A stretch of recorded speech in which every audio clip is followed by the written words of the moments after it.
Big news last week, obviously the unemployment numbers were released. So on April 2nd, it was reported that 6.6 million people filed for unemployment.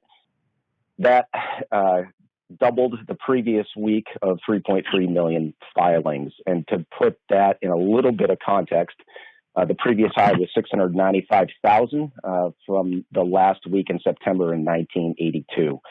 So people were all over the map in terms of trying to project what those filings would look like. JP Morgan came in, they had a 3 million estimate, and Goldman Sachs actually had a 6 million estimate. So it was completely all over the board.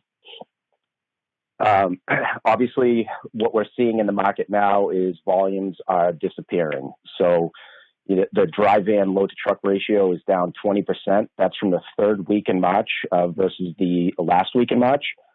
The reefer load to truck ratio is down 37% for that same time frame.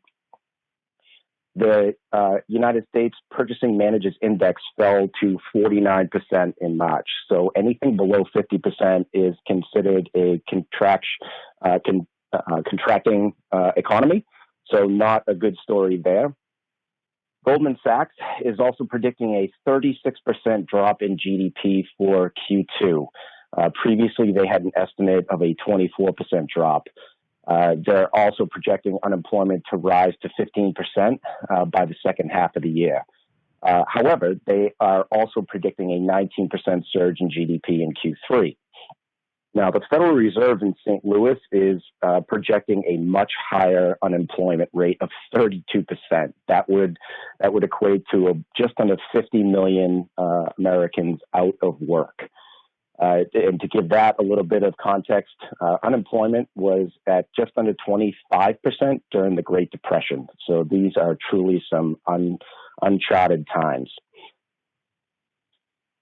In the truckload space, so we've been reporting on the tender volume index, and just to give a quick reminder, anything above 10,000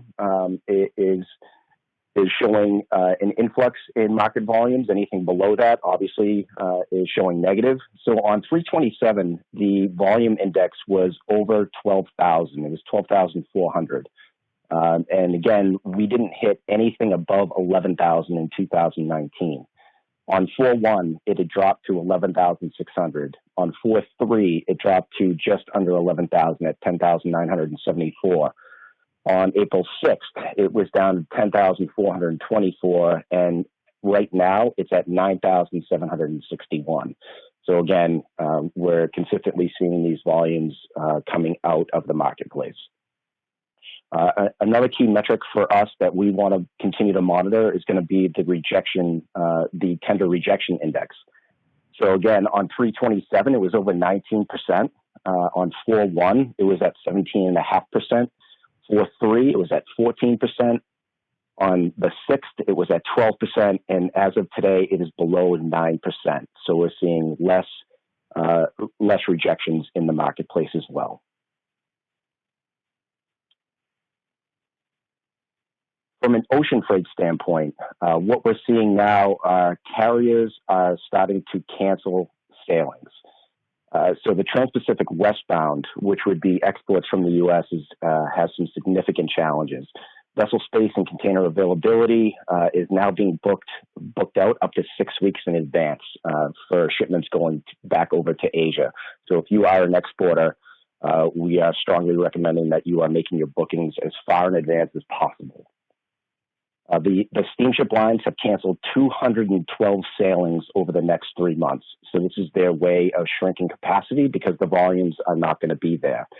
An interesting dynamic is that rates are actually holding steady because they've taken the supply out of the marketplace.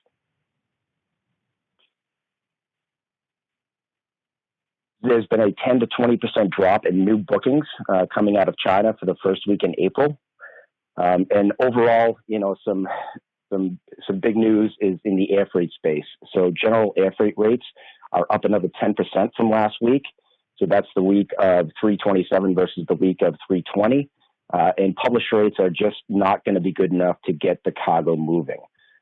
We've seen some forwarders who are charging back customers 100% of the freight if they do not cancel bookings within 24 hours in advance of the departure time. We're seeing trucking issues, damages, paperwork issues. All that stuff typically happens within those 24 hours. So, one of the strategies that we're recommending is plan to deliver your shipments to your departure point more than 1 day in advance. So that way it'll give you a little bit of wiggle room in case you do need to cancel. Part of the compounding the issue is Apple. Apple is launching new products, and last week they shipped over 200 metric tons of product coming out of Shanghai. So if you have production in the Shanghai area, be prepared to pay significantly in the air freight space. Rates out of Shanghai could hit $10 a kilo, which is absolutely outrageous.